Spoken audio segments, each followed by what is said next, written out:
Oke, Assalamualaikum warahmatullahi wabarakatuh.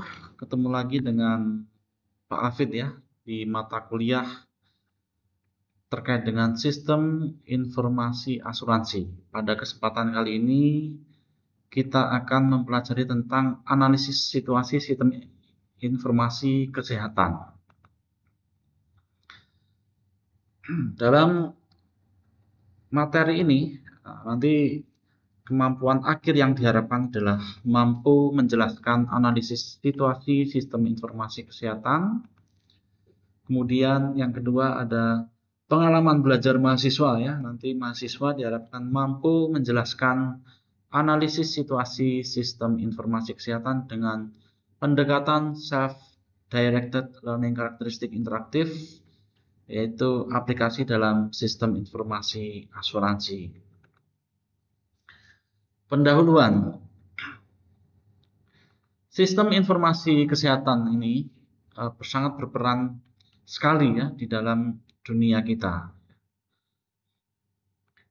Dan sebagai salah satu untuk mendukung pengambilan keputusan berbasis data di sektor kesehatan.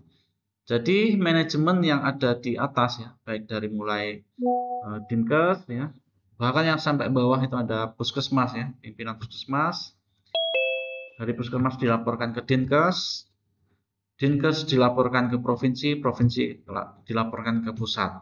Nah, data tersebut itu berjenjang ya untuk pelaporannya. Jadi dari data kita dapat menganalisis ya, bahkan kita dapat memprediksi dari adanya suatu data.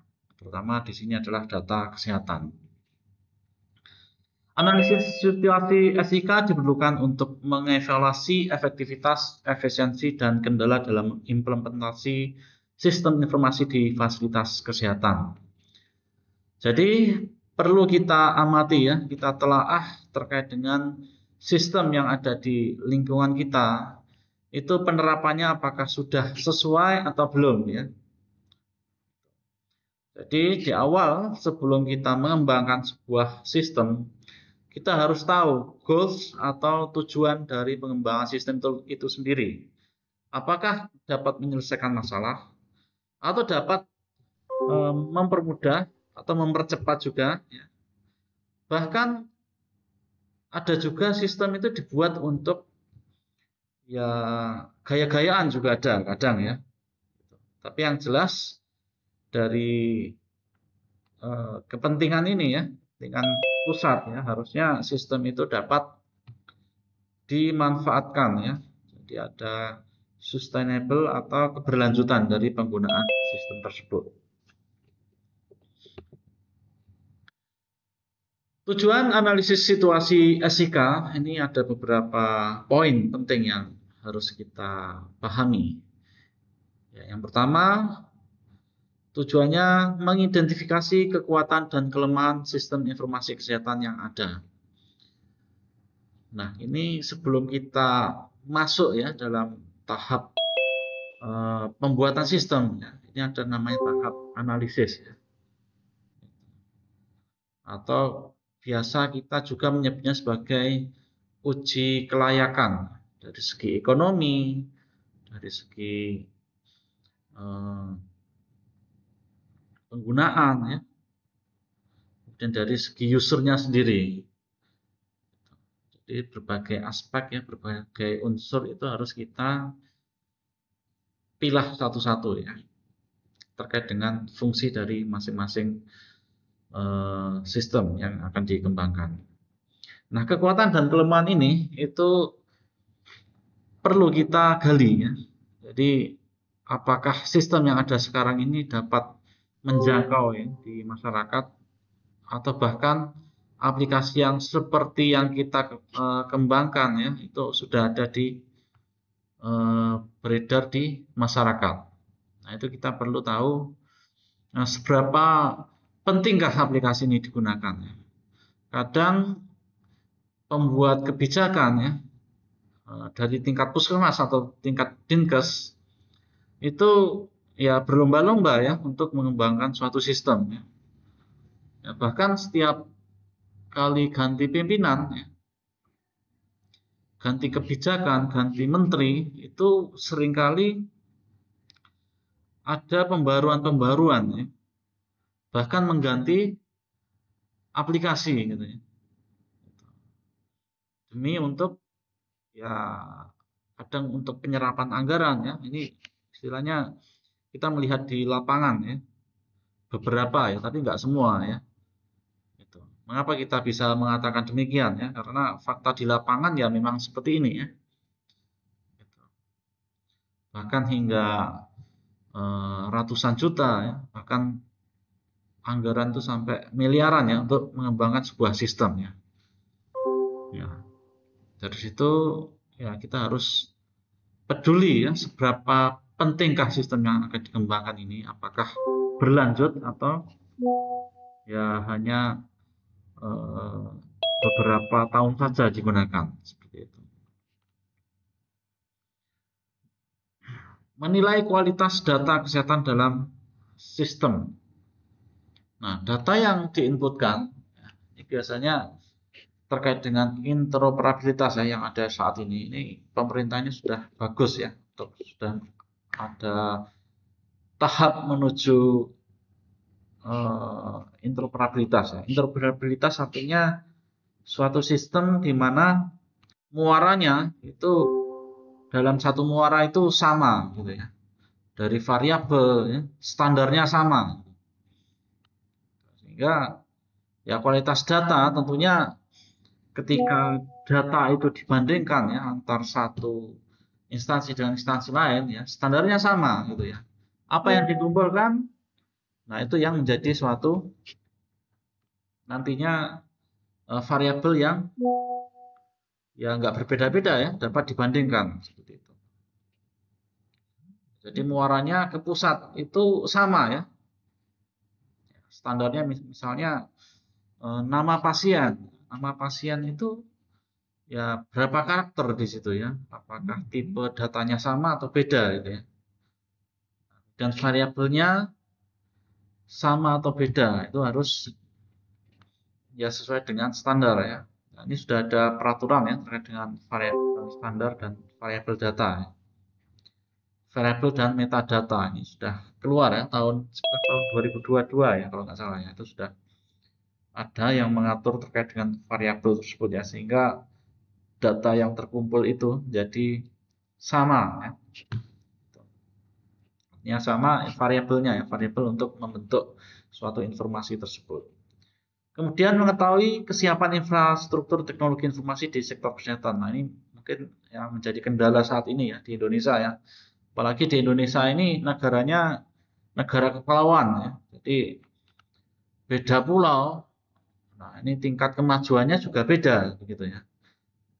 Terkait dengan infrastruktur. Infrastruktur ini menjadi hal yang krusial ya, apalagi di pedalaman itu biasanya untuk menjangkau infrastruktur itu sendiri ya itu sangat terbatas ya.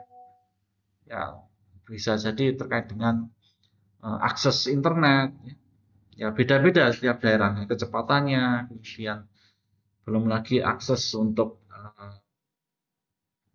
peralatannya ya. Yang keempat, mengusulkan perbaikan dan pengembangan sistem informasi kesehatan. Jadi namanya sistem itu ya bagaimanapun harus dapat dikelola dengan baik.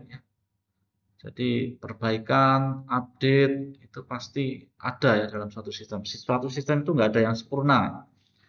Jadi harus selalu ya berkembang. Ya kemudian terkait dengan ini ya tujuan analisis situasi SIK ya itu sudah disampaikan ya ini terkait dengan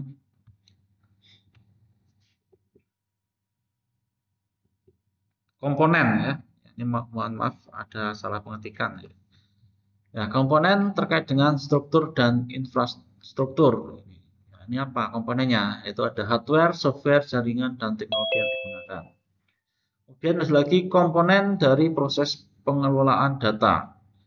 Nah, cara pengumpulan, pengolahan, penyimpanan, dan distribusi data.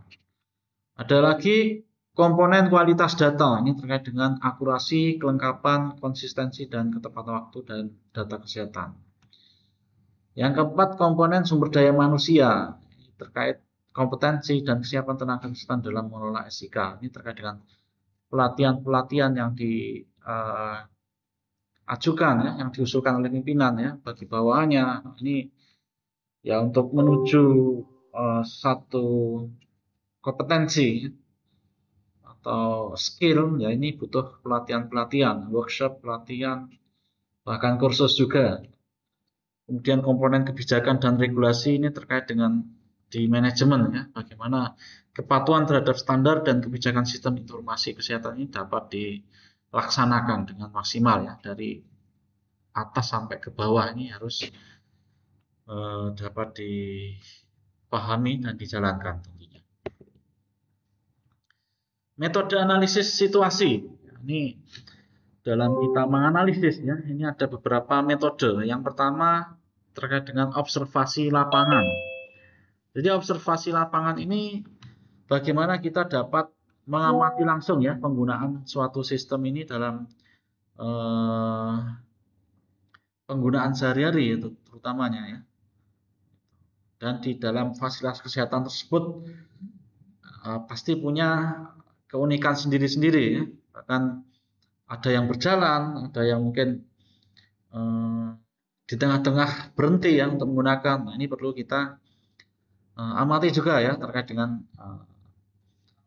dari berbagai faktor juga tentunya ya, dari segi SDM-nya, ya, peralatannya itu juga kita amati juga. Nggak hanya dari prosesnya, tapi alat dan manusianya sendiri itu ya, bagaimana budaya untuk menjalankan sebuah sistem ya. Kemudian selanjutnya ada wawancara. Wawancara ini terkait dengan bagaimana kita berdialog ya, menggali suatu informasi yang dari yang berkepentingan ya. Yang berkepentingan siapa ya? Yang terutama yang pengguna sistem itu sendiri ya nantinya. Bahkan pengembang pun juga nanti akan terlibat di dalamnya. Bagaimana suatu sistem ini dapat dikolaborasikan ya, dari mulai pimpinan ya, atau manajemen, kemudian dari bawahan ya, bahkan dari vendor atau penyedia jasa sistem ini. Banyak sekali ya tentunya untuk bagaimana informasi tersebut didapat, tentunya untuk kepentingan kebutuhan, bagaimana kebutuhan ya saat ini dan saat akan datang. Nah, untuk pengembangan itu tentunya kita melakukan evaluasi ya, bisa melakukan wawancara ya, apakah ada kesulitan-kesulitan atau ada kekurangan yang mungkin bisa diatasi ya, nanti dapat dikembangkan selanjutnya. Kemudian yang ketiga ada analisis dokumen ya, bagaimana suatu informasi tersebut ya itu tercetak ya dalam suatu output ya, outputnya berupa laporan, kebijakan, bahkan SOP sendiri. Ya, jadi dokumen-dokumen ini menjadi salah satu poin dasar ya untuk dapat menerapkan ya, suatu bahan yang nantinya dapat dimanfaatkan ya. Informasi itu berharga tentunya. Jadi bagaimana kita dapat mengolah informasi tersebut ya, mengolah data terutama ya, jadi suatu informasi yang berguna.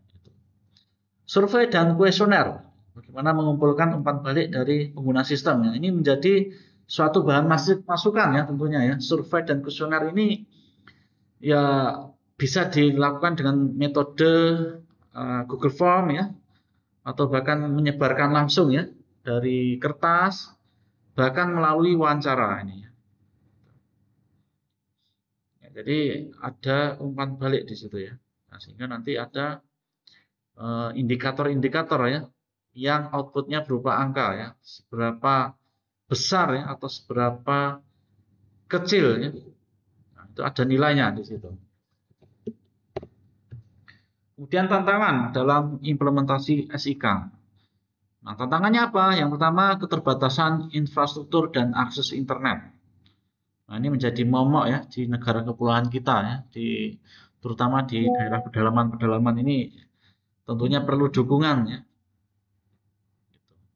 Kemudian yang kedua, kurangnya pelatihan dan pemahaman tenaga kesehatan terhadap SIK. Nah, ini mungkin kalau di kota-kota besar ya, ada satu kemudahan ya, namanya ya Zoom ya. Zoom, kemudian kursus online di internet ya, berbasis Moodle mungkin ya. Nah, itu salah satu kemudahan ya. Jadi pelatihan itu, nah ini menjadi tantangannya sekarang adalah apakah yang dilatih itu fokus atau tidak, begitu ya. Pertanyaannya itu. Ya karena mengapa? Karena saat ini kan penggunaan online daring ya, itu kadang kita nggak fokus ya. Mengapa nggak fokus? Ya karena mungkin disambi dengan pekerjaan lain ya. Mungkin ada kita disuruh pimpinan ya, kemudian ada tugas-tugas yang harus diselesaikan sehingga multitasking itu juga akan mengganggu ya dalam proses belajar. Yang ketiga, ketidaksesuaian sistem dengan kebutuhan pengguna. Ya, jadi di awal biasanya ini ya untuk pengembangan sistem ini biasanya sebagai penentu itu di awal ya bagaimana sistem itu dikembangkan berdasarkan kebutuhan atau berdasarkan hanya dibuat sistem tersebut karena ya mengelektronisasi sekedar mengelektronisasikan ya tanpa melihat dari akar masalah tersebut ya sehingga ya perlu ya kita untuk menggali masalah di awal juga ya identifikasi masalah di awal sehingga masalah tersebut harusnya ya, masalah yang dapat dikerjakan secara elektronik itu dapat selesai gitu ya. Ya, tapi kenyataannya kadang menambah beban ya atau menambah kerja ya, sehingga menjadi lama ya. Beban kerja menjadi semakin meningkat ya. Biasanya di puskesmas ini ya menjadi suatu problem ya. Banyak program, banyak aplikasi ya sehingga banyak petugas juga yang menginputkan ke dalam berbagai jenis aplikasi ya kalau di puskesmas. Masalah interoperabilitas antar berbagai sistem informasi kesehatan. Nah, ini mungkin saat ini sudah mulai tahap ini ya, Republik Indonesia ini sudah mulai tahap ke arah interoperabilitas ya. Dengan adanya ya kemarin ya, terutama ada Permenkes terbaru ya terkait dengan rekam medis juga ya, kemudian metadata dan variabel ya, ini menjadi suatu dasar ya nantinya variabel metadata itu menjadi suatu hal yang standar secara nasional ya. Ini terkait dengan interoperabilitas.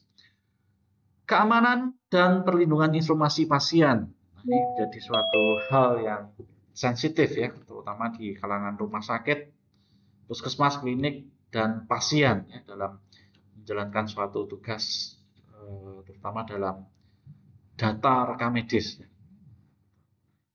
Ya, isunya di Indonesia ini masih belum tahap ke ini ya, privacy ya, privacy terhadap data kesehatan elektronik secara individu itu belum sampai tahap sana ya. Kalau di negara luar ya, seperti Australia, Singapura ini sudah mulai ada namanya personal health record. Jadi data kesehatan elektronik itu dapat diakses oleh individu ya. Namun yang menjadi suatu tantangan ya di negara maju tersebut adalah terkait dengan privasinya ya. Ya, kalau beda dengan Indonesia ya, walaupun juga masuk juga ya terkait dengan privacy ya, tapi Indonesia lebih ke infrastruktur ya saya kira. Ya, selanjutnya, nah studi kasus ya, ini terkait dengan contoh implementasi sistem informasi rekam medis elektronik di puskesmas dan rumah sakit ya. Nah, tantangannya apa? Ya, ini ada tantangan kurangnya integrasi dengan sistem lain. Resistensi tenaga kesehatan terhadap perubahan dan kendala teknis. Nah, solusinya bagaimana ini? Ya, harus kita cari solusinya ya, dengan melalui berbagai analisis ya. Tentunya dengan ada dasarnya juga ya dalam menganalisis ini ya. Jadi ada dengan tantangan tersebut ya kita perkuat ya solusinya perkuat di pelatihan SDM, peningkatan infrastruktur dan penerapan regulasi yang lebih ketat. Nah, ini terkait terkait dengan studi kasus, ada beberapa rekomendasi perbaikan ya dari studi kasus tersebut. Penguatan infrastruktur teknologi informasi kesehatan, pelatihan berkala bagi tenaga kesehatan, pengembangan sistem yang lebih fleksibel dan terintegrasi, meningkatkan keamanan dan perlindungan data pasien, kolaborasi dengan berbagai pihak dalam pengembangan SIK yang lebih baik. Nah, ini contoh dari rekomendasi ya kasus tersebut terkait dengan implementasi sistem informasi rekam medis elektronik ya di puskesmas dan rumah sakit. Nah, hal-hal seperti ini nantinya menjadi tantangan ya, bahkan peluang juga ya bagi ini terutama Askes juga ya, asuransi kesehatan ya. Nantinya di Askes itu kan juga ada aplikasi ya yang banyak ya dikembangkan ya, terutama di baik swasta maupun pemerintah ya. Kalau di swasta ini ya, itu mungkin terkait dengan bagaimana aplikasi tersebut dapat menjangkau ya masyarakat ya, dari mulai pembayaran klaim ya, kemudian ada fitur-fitur terkait dengan fitur kesehatan ya, bagaimana si nasabah ya atau pengguna asuransi itu agar dipantau atau agar pengguna tersebut sehat gitu ya, dipantau dan dilakukan edukasi ya, bagaimana ya, ini juga menjadi suatu PR pemerintah juga ya. Jadi terutama di pelayanan primer ya, baik klinik, puskesmas ya, itu ya harusnya di situ sudah ada namanya upaya preventif ya. Jangan sampai pasien itu sakit gitu ya. Prinsipnya seperti itu ya kalau asuransi ya. Ya, agar ya semakin sehat kan yang diklaimkan juga ini ya nggak banyak gitu istilahnya ya. Jadi bagaimana kolaborasi ya antar pihak-pihak ini ya itu ya, ya tujuannya satu ya, ya sehat gitu. Itu walaupun asuransi ini menjadi suatu ya bagian penggerak ya dari sistem administrasi kesehatan. Oke, mungkin itu ya untuk materi pada kesempatan kali ini. Terima kasih dan ya mungkin kita lanjutkan di sesi materi berikutnya.